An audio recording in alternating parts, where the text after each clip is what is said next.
우리 지난주까지 우리는 대예언서 4개, 그다음에 이사야, 예레미야, 에스겔, 다니엘 이렇게 읽었죠. 이제 앞으로 2주 동안 여러분 구약 성경의 마지막 부분인 12개의 소예언서 읽으시면 구약을 다 읽게 되세요. 이번 주에는 호세아, 요엘, 아모스, 요나, 나훔, 미가 이렇게 6권 읽으시게 될 겁니다. 방금 그 대예언서, 소예언서 이런 말씀을 드렸는데 예언서는 16개가 있는데 그중에서 12개가 소예언서예요. 보시는 것처럼 주전 8세기부터 쓰여지기 시작을 해가지고 포로 후기까지 긴 세월 동안 쓰여졌고요. 그 다음에 예언 대상들을 보면 어떤 예언서는 남유다 사람 들으라고, 어떤 예언서는 북이스라엘 사람 들으라고, 어떤 예언서는 이방 민족들 들으라고 이렇게 쓰여졌습니다. 이렇게 대예언서, 소예언서 나누는 기준은 무엇보다 분량 때문에 그래요. 소예언서들을 보면 짧게는 1장짜리도 있고요. 길어봤자 10몇 장 정도 이런 거. 그래서 소예언서라고 그럽니다. 그럼 우리말로 된 이제 성경 구약이 몇 권이죠? 39권이거든요. 하지만 원래 구약 성경이 기록된 히브리어 원전 성경을 보면 24권으로 돼 있어요. 24권. 그 이유가 뭐냐면 이렇게 짧은 12개의 소예언서들 우리는 다 한 권씩 하는데 히브리 원전은 이걸 다 통칭해가 12권을 한 대로 묶었어요. 그래서 한 권. 이렇게. 구약 원전을 보면 그런 게 많죠. 우리는 사무엘 상한데 원전은 그냥 사무엘서. 우리는 에스라, 느헤미야서가 따로따로 있는데 거기는 그냥 에스라, 느헤미야서 이렇게 묶여져 있는 게 많아서 24권이 돼요. 여러분 요 소 예언서들이 하나하나는 짧지만 장수를 다 합치면은 67장이나 돼요. 무시 못하죠. 그리고 이 책들이 구약과 신약을 잇는 다리 역할을 해줍니다. 신약 성경이 뭐부터 시작해요? 복음서부터 시작하잖아요. 하나님 나라의 복음. 그럼 복음을 알기 위해서는 뭘 알아야 돼요? 12예언서가 말하는 걸 알아야 복음을 알 수 있어요. 12예언서가 뭘 말하죠? 무엇을 책망하는지, 무엇을 위로해 주는지, 무엇을 회복시켜 주려고 하는지, 이게 12예언서가 하는 얘기거든요. 그러니까 그걸 알아야 과연 하나님 나라의 복음은 뭔가라는 것을 알게 되죠. 그래서 소예언서는 신약을 읽기 전에 반드시 읽어야 되는 성경이고 또 순서상도 그렇게 배치되어 있습니다. 오늘은 이 소예언서의 첫 책인 호세아서를 통해서 하나님이 우리에게 어떤 말씀을 주시는가 한번 살펴보기를 원합니다. 1절을 한번 볼까요? 우시아와 요담과 아하스아와 히스기야가 이어 유다 왕이 된 시대, 곧 요아스의 아들 여로보암이 이스라엘이 왕이 된 시대다, 이렇게 나오죠. 그럼 여로보암 하면 유명한 왕이에요. 왜냐하면 이스라엘을 세운 초대 1대 왕이거든요. 그런데 여기는 1대 왕을 말하는 게 아니라 동명이인이에요. 여기서 여로보암은 13대 왕입니다. 아주 유명한 왕이라서 41년을 다스렸고 북이스라엘의 최대 전성기를 구가한 그런 왕입니다. 북이스라엘의 광개토대왕이다, 이런 별명도 있을 만큼 가장 영토가 넓었었어요. 즉 호세아가 활동하던 이 시대는 북이스라엘이 가장 전성기를 누리던 시대였어요. 근데 가장 강력했지만 영적으로는 가장 음란했던 시대. 유례 없이 강했지만 그 번영과 풍성함이 그들의 영적인 시야를 가렸던 시대예요. 풍요하면 풍요할수록 그들은 음란한 우상 숭배를 서슴지 않았습니다. 그러면 성경은 하나님을 떠나서 우상 숭배하는 것을 영적인 간음이다, 이렇게 비유적으로 이야기하는데 이건 꼭 비유만이 아니라 실제적으로도 그 당시 우상 신전에 가면 다 남자 창기들, 여자 창기들이 있었어요. 그러니까 실제로도 음란함 그 자체였거든요. 그런데 그런 시대에 하나님은 예언자 호세아를 부르시더니 정말 충격적인 명령을 하나 하시죠. 호세아서에서 가장 유명한 구절이기도 합니다. 2절, 여호와께서 호세아에게 이르시되 너는 가서 음란한 여자를 맞이하여 음란한 자식들을 낳으라. 이 나라가 여호와를 떠나 크게 음란함입니다.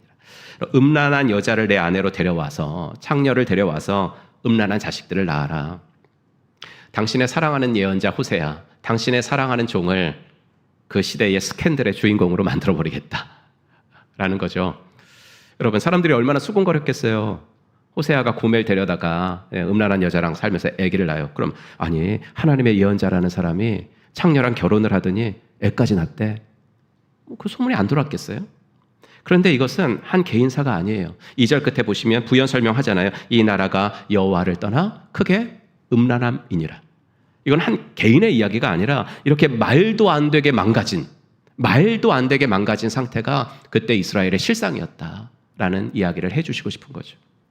여러분, 하나님은 지금 호세아를 통해서 그의 말이 아니라 그의 삶을 통해서 메시지를 전하게 하시는 거예요. 여러분 이게 예언자들의 숙명이었어요. 에스겔도 다니엘도 이사야도 예레미야도 다 그렇게 살았어요. 호세아도. 이 충격적인 명령의 순종함을 통해서 호세아는 하나님의 고통에 참여하게 돼요. 하나님의 아픔에 참여하게 돼요. 음란한 아내를 사랑하려고 하는 게 얼마나 고통스럽겠어요? 음란한 자식을 낳아 기르는 아버지의 고통을 우리가 알 수 있을까요? 그게 하나님의 고통이었거든요. 여러분 우리를 위해 아들을 죽이시는 하나님의 고통을 우리가 어떻게 감히 가늠할 수 있겠어요? 가늠조차 못하죠. 없지만 그래도 호세아는 이 명령에 순종하면서 그 하나님의 고통에 정말 10,000,000,000,000이라도 동참을 하게 된 거예요. 여러분 우리가 신앙생활 하면서 제일 많이 듣는 말 중에 하나가 이런 거 있죠. 십자가를 내 가지고, 십자가를 내 가지고 이런 거. 그게 무슨 말이에요? 십자가를 진다는 게 무슨 말이죠? 십자가를 지신 주님을 따른다는 거잖아요. 그럼 십자가를 지신 주님을 따른다는 그 말은 뭐냐면 그분의 고통에 참여하는 거예요. 그분의 고통에. 그럼 신앙생활 하다 보면 상처받으실 때가 있어요. 특별히 누군가를 섬기려고 하다 보면, 아니 교회에서 무슨 봉사라도 하나 하려다 보면 상처를 받아요. 아무 일도 하지 않으시면 아무 일도 일어나지 않아요. 상처 같은 거 안 받으세요. 하지만 조금이라도 봉사를 하다 보면 상처를 받을 때가 있거든요. 그렇게 교회에서 상처받았다는 분들은 되게 많은데 예수님 사랑하기에 상처받기를 자처하는 분들은 보기가 힘들어요. 예수님을 사랑하기 때문에 나 상처받는 것을 한번 선택하겠다라는 분들은 별로 없거든요. 상처받기 싫어서 주님을 섬기지 않고, 상처받기 싫어서 하나님의 일에 헌신하지 않아요. 여러분, 주님의 기쁨에만 동참할 것이 아니라 교회와 시대를 바라보는 이 주님의 아픔에도 함께 동참하는 우리 모두가 되기를 간절히 축복합니다. 호세아는 하나님의 명령을 따라 고멜이라는 음란한 여자와 결혼을 하고 자녀들을 낳는데요. 이 여자가 하루가 멀다고 집을 나가요. 그렇다면 우리가 궁금한 게 뭐예요? 그렇게 자기를 사랑해주는 남편 호세아를 버리면서까지 쫓아갔던 그 고멜의 사내가 누굴까? 그 고멜의 정부가 누굴까? 궁금하죠. 즉 이스라엘이 하나님의 마음을 아프시게 하면서까지 쫓아갔던 그 이스라엘의 사내가 누굴까? 호세아는 말하는 거예요. 그 사내는, 그 정부는 우상과 열강이었습니다. 이렇게. 그 당시 열강은 강대국 아스리아였고 우상은 바알이었죠. 이 두 가지가 이스라엘을 유혹하는 정부, 사내였다는 겁니다. 강대국 아수르의 눈치를 보느라 하나님과 언약 맺은 것을 다 잊어버리고요. 풍요의 신, 비를 내려준다는 바알을 만족시키느라 그들은 하나님 백성이라는 정체성을 잃어버리고 살았어요. 그래서 아수르의 하수인이 됐고 바알의 노예가 되는 비극을 겪으며 살았죠. 여러분, 하나님이 우리와 맺어주신 그 언약 있죠. 그래서 우리가 성도라는 정체성을 얻은 거. 이거는 정말 잊으면 안 됩니다. 여러분, 언약의 핵심은 뭐죠? 언약의 핵심은 신실함이에요. 신실함의 정의는 제가 너무나 많이 말씀드려서 이제 다 머리에 박히셨을 거예요. 신실함이라는 건 끝까지 하는 거예요. 끝까지 한결같은 거. 신실함. 그게 로마서의 핵심 단어예요. 핵심 단어. 로마서에서 하나님의 의, 이런 말 많이 나오죠. 하나님의 의. 그게 faithfulness라는 뜻, 신실함 이런 뜻이거든요. 하나님은 우리에 대한 사랑을 변치 않으신다는 거예요. 여러분, 부부의 사랑의 핵심이 뭐라고 생각하세요? 결혼하고 나서도 연애할 때 같이 뜨겁게 사랑하는 거? 그렇게 어떻게 살아요? 그게 아니에요. 부부의 사랑은 그런 뜨거움에 있는 것이 아니라 부부 사랑의 핵심은 변치 않는 것에 있어요. 약속으로 사는 거, 언약으로 사는 거. 그게 진정한 사랑이에요. 근데 이런 부부관계가 깨질 때가 있잖아요. 이혼할 때가 있잖아요. 언제 그래요? 뭐 여러 가지 이유가 있겠지만 삼각관계가 생길 때도 그 이유 중에 하나예요. 배우자 둘 중에서 한쪽이 다른 여자, 다른 남자가 생기면 그 관계는 깨지잖아요. 그 아내 말고 사랑할 다른 여자가 생겼을 때, 그 남편 말고 의지할 다른 남자가 생겼을 때 그 부부관계는 깨지는 거죠. 하나님과 이스라엘 사이도 마찬가지였다고요. 하나님 말고 더 사랑할 대상, 더 의지할 대상이 이스라엘에게 생겨버렸다는 거예요. 여러분, 인간 부부에게만 삼각관계가 있는 것이 아닙니다. 신앙의 삼각관계에 빠진 채 기독교라는 종교생활, 기독교도 다른 종교처럼 하나의 종교생활을 하고 있는 현대 교인들이 얼마나 많은지 몰라요. 이런 북이스라엘 백성들에게 호세아는 너희들이 망할 것이라고 예언을 합니다. 그런데 왜 망할 것이라고 하냐면 하나님을 아는 지식이 없어서 망할 거다. 이런 얘기를 하죠. 4장 6절. 이거 한번 같이 읽어볼까요? 시작. 내 백성이 지식이 없으므로 망하는도다. 내가 지식을 버렸으니 나도 너를 버려. 무슨 지식이요? 하나님을 아는 지식. 하나님을 아는 지식.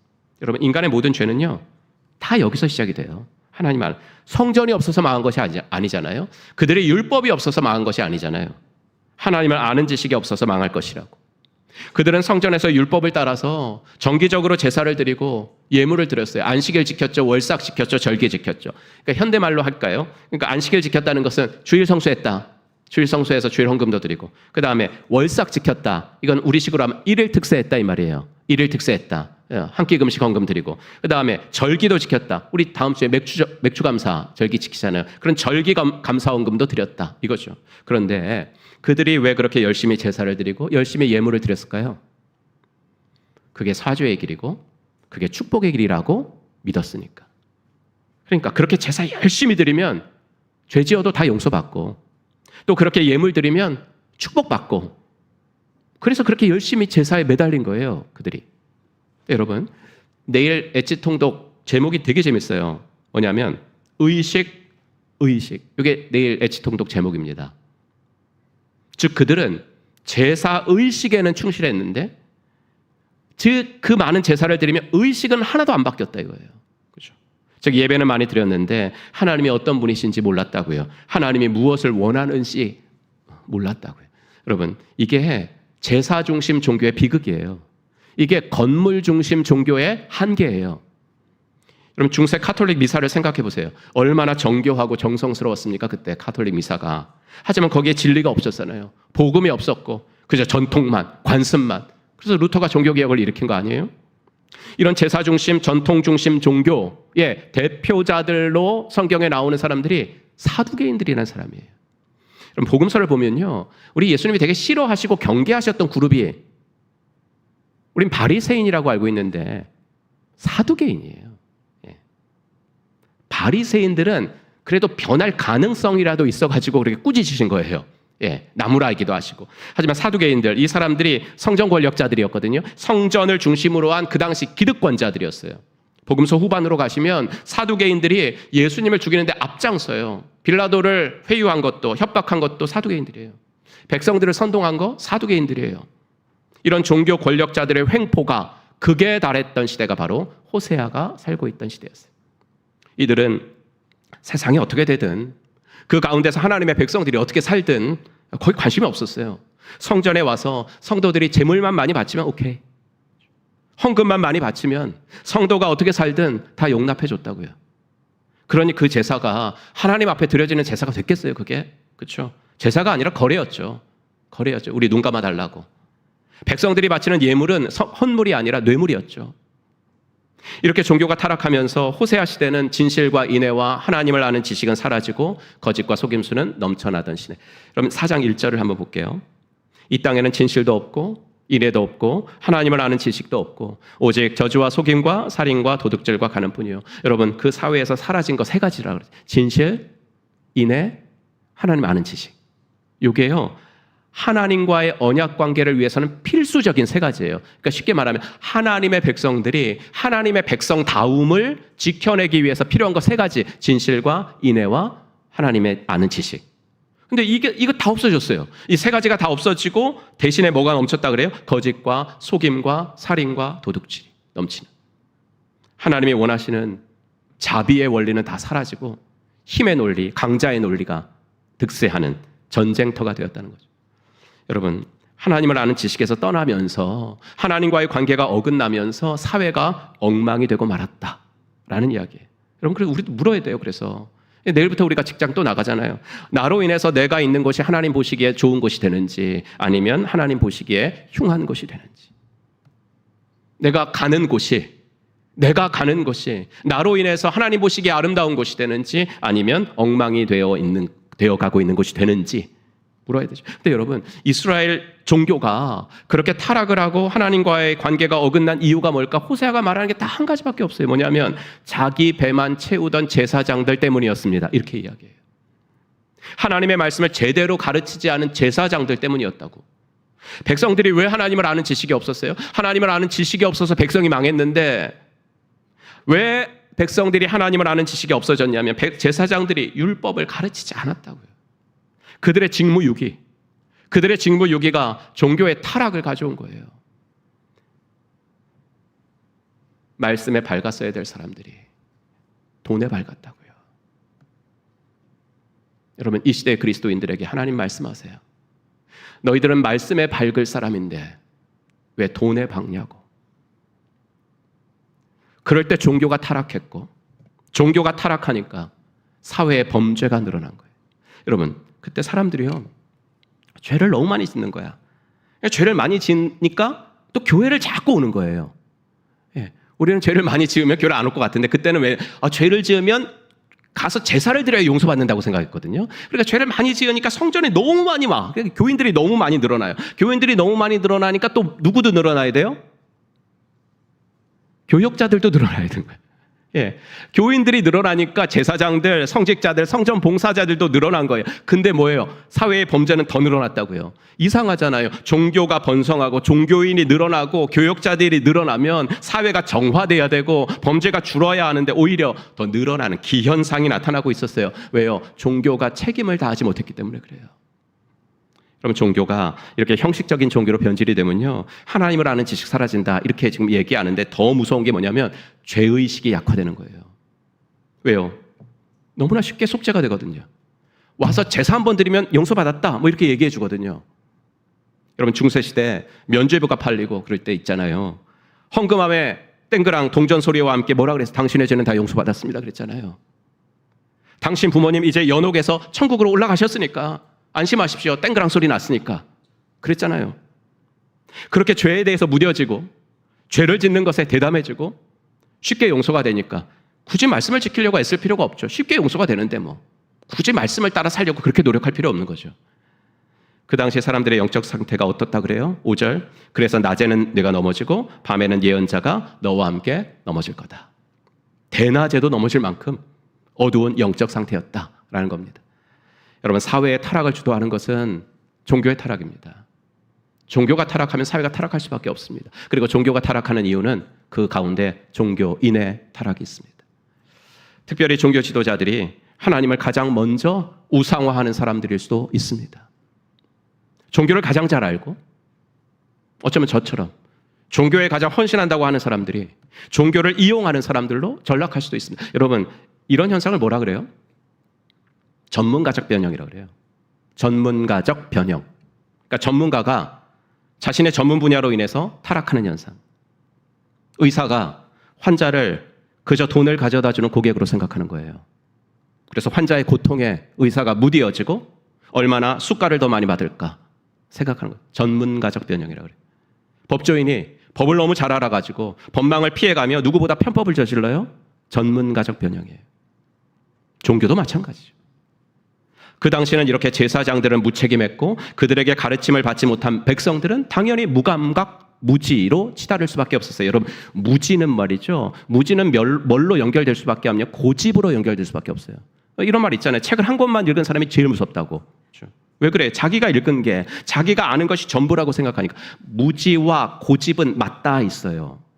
이게 16절이에요. 이스라엘이 고집센 암송아지처럼 말을 듣지 않으니 어찌 주님께서 그들을 어린 양을 치듯 넓은 초장에서 먹이시겠습니까? 아무리 예언자들이 말해줘도 돌이키지 않습니다. 자기가 하는 일들이 옳다고 정당화하고 합리화해요. 근데요, 더 무서운 건 뭐냐면 그들이 그렇게 정당화하고 합리화하며 살고 있었던 우상 숭배라는 게 하나님을 잊어버리는 것은 아니다라는 겁니다. 하나님을 버리는 것은 아니다라는 겁니다. 그러니까 더 무서운 거예요. 무슨 말이냐면 예언자가 물어보는 거야. 너 왜 하나님을 잊어버렸어 너희들? 너 이렇게 하나님을 버리고 우상 숭배해? 그랬더니 그들이 뭐라 그랬냐면 우리가 언제 하나님을 잊었어요? 아니 내가 하나님을 잊었으면 지난주에 성전에 가서 제사를 드렸겠어요? 이랬다고요. 내가 하나님을 버렸으면 지난주에 교회에 와서 예배 드렸겠어요? 근데 난 예배 드렸거든요. 이렇게 이야기를 했다는 거죠. 여러분, 우상 숭배가 무서운 게 여기 있어요. 하나님을 경배할 여러 대상 중에 하나로 전락시키는 거. 그게 우상 숭배의 무서움이에요. 하나님은 나 외에는 어떤 것도 섬기지 말라라고 하셨는데 이스라엘 백성들은 이것도 섬기고 저것도 섬기고 그 중에서 이제 하나님도 섬기고. 여러분, 일본 선교 하신 분들 체험하셨을 거예요. 일본 선교 참 어려워요. 신이 너무나 많거든요. 예. 그래서 일본 사람들한테 하나님 믿으라고 하면 교회 온대요. 교회 온대요. 근데 교회 와서 설교하면서 하나님만 믿어야 됩니다. 하나님만 믿어야 됩니다. 그럼 다 떠난다잖아요. 그게 우상 숭배예요. 어디까지가 하나님만 경배하는 신앙이고 어디서부터가 가나안 종교인지, 어디까지가 기독교 신앙이고 어디서부터가 샤머니즘인지 그 구분되지 않는 거. 그게 우상숭배. 그걸 구분하는 것을 제사장들이 가르쳐야 되는데 가르치질 않았어요. 그게 당시 지도자와 백성이 혼연일체 카르텔이 된 거예요. 축복이라는 이름으로 백성들의 탐욕을 부추기는 지도자, 그리고 그 지도자의 악행과 독선을 눈 감아주는 공생관계, 거기에 하나님은 진노하신 거예요. 이런 이스라엘에게 하나님은 호된 심판을 예언하게 하시죠. 그러자 그들이 어떻게 합니까? 하나님께 돌아가자라고 하는, 호세아서 하면 다 이걸로 설교를 해요. 6장 1절 한번 같이 읽겠습니다. 시작. 오라 우리가 여호와께로 돌아가자. 여호와께서 우리를 찢으셨으나 도로 낮게 하실 것이요 우리를 치셨으나 싸매어 주실 것임이라. 아멘. 그런데 여러분, 아멘 하셨는데 이게 진심이었나요? 그들의? 이게 이제 백성들이 한 말이에요. 오라 우리가 여호와께 돌아가자. 우리를 치셨으나 도로 낮게 하실 것이요 우리를 치셨으나 싸매어 주실 것이요 우리 돌아가자. 이게 진심이었냐고요? 아니죠. 그래서 성경을 읽을 때는 제가 그렇게 강조하는 문맥을 따라 읽으시라 그러는 거예요. 문맥. 근데 문맥도, 근접 문맥도 중요해요. 5장을 읽을 거면 4장도 좀 먼저 봐야 돼요.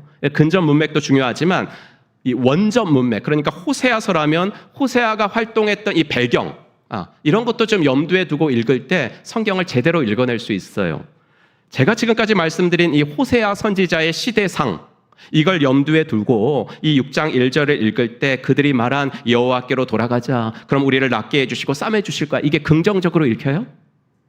아니죠. 긍정적으로 읽히자, 이게 무슨 말인가, 이 사람들? 성경에도 보세요. 여러분, 만약 지금 성경 펼쳐놓고 계시면 6장 1절 위에 소제목이 뭐라고 쓰여 있나요? 백성들의 불성실한 회개라고 그랬어요. 그러니까 6장 1절 이거는 얻고만 좋았지 거짓말이었다 이거예요. 불성실한 회개. 그러니까 이 말은 이런 거예요. 그냥 제가 좀 해보면, 야, 하나님이 우리한테 벌을 내리신단다. 그래, 너무 걱정하지 마. 성전 가서 제사 한번 드리면 돼. 성전 가서 예물 한번 드리면 돼. 그럼 금방 용서해 주시고 우리를 치러 온다는 앗수로 다 물리쳐 주실 거야. 걱정하지 마. 이랬다고요. 그들은 자기네들이 하나님께 돌아가기만 하면 하나님은 언제든 용서해 주실 거라고 생각한 거예요. 지체 없이, 어김없이, 자동적으로. 여러분, 지체 없이, 어김없이, 자동적으로, 이건 우상 숭배의 단어들입니다. 성경에 언제 그랬어요? 언제 지체 없이, 어김없이, 자동적으로? 성경에 어디 그런 말이 나와요? 성경의 단어는 뭐예요? 기다림이죠. 기다려라. 기다려라. 여러분, 그들은 하나님을 무슨 돈 넣으면 물건 나오는 자동 판매기처럼 여겼어요. 재물만 드리면 축복해주고 용서해주는 신이라고 생각한 거죠. 하나님이 그들에게 바라신 것은 진심 어린 참회였는데 그들은 진심 어린 참회? 그런 거 잘 난 모르겠고 빨리 어려움만 지나가게 가서 예배나 한번 드리자 했다는 것이죠. 여러분, 그런 걸 뭐라 그래요? 이런 걸 기회주의적 신앙이라고 그러는 거예요. 기회주의적 신앙. 그러니까 위기 때는 도와달라 그러는데 그 위기만 지나가면 하나님 버려요. 위기 때는 도와달라 그러는데 그 위기만 모면하고자 도와달라 그러는 거예요. 여러분, 하나님은 제사보다는 인애를 원하시는 줄로 믿습니다. 하나님 가장된 회개에 속지 않으십니다. 예배가 중요하지 않다는 것이 아니라 그 예배 의식만으로, 이 예배 의식만으로 하나님을 만날 수는 없다는 겁니다. 회개의 진정성은 감정이나 눈물에 있지 않습니다. 아무리 감정적으로 눈물을 흘려도 나의 변화와 내 생활의 고침까지 가지 않는 회개는 진정한 회개가 아닙니다. 근데 이스라엘 백성들은 어땠어요? 그렇게 여호와께 돌아가자고 1절에서 말했는데 4절 이거 한번 같이 읽어보겠습니다. 시작. 에브라임아, 내가 너를 어떻게 하면 좋겠느냐? 유다야, 내가 너를 어떻게 하면 좋겠느냐? 나를 사랑하는 너희의 마음은 아침 안개와 같고 덧없이 사라지는 이슬과 같구나. 그래서 3절까지만 읽지 마시고 4절을 읽으셔야 되는 거예요. 왜냐하면 그렇게 막 돌아가자 막 그렇게 외쳤어요. 그래 놓고 전혀 돌아와서 뭐 달라지는 게 없으니까 우리 하나님이 에브라임은 이스라엘 말하는 거예요. 이스라엘아, 내가 널 어떻게 하면 좋겠니? 유다야, 내가 너 어떻게 하면 좋겠어? 아니, 돌아온다고 했으면 말만이 아니라 네 행실이 돌아와야 되잖아. 네 삶이 변화돼야 되잖아. 그런데 나를 사랑한다는 너희의 마음은 아침 안개 사라지는 이슬처럼 반짝했다가 말어. 말만 그럴듯해. 그러니 내가 너희를 어떻게 했으면 좋겠어? 이렇게 말씀하시는 거죠. 여러분, 하나님은 우리들에게 종교가 아니라 신앙으로 돌아오라고 하십니다. 가장된 회개에서 진실한 회개로. 후회와 뉘우침은 다른 거니까. 후회는 그냥 뉘우치는 거고, 그렇죠? 회개는 내 고침과 변화까지 가는 거고. 여러분, 바라기는 하나님이 참으로 원하시는 것이 무엇인지 이번 한 주 깊이 묵상하시기를 주의 이름으로 권면드립니다. 종교가 아니라 신앙이고, 신앙이라는 것은 하나님을 아는 거다. 그렇죠? 제가 늘 말씀드리는 것처럼 성경이 그렇다고 하시면 단순하게 이해하시고, 성경이 하라고 하시면 단순하게 순종하시면서 하나님을 아는 지식이 더욱 자라가는 저와 여러분 모두가 되기를 주의 이름으로 축원합니다.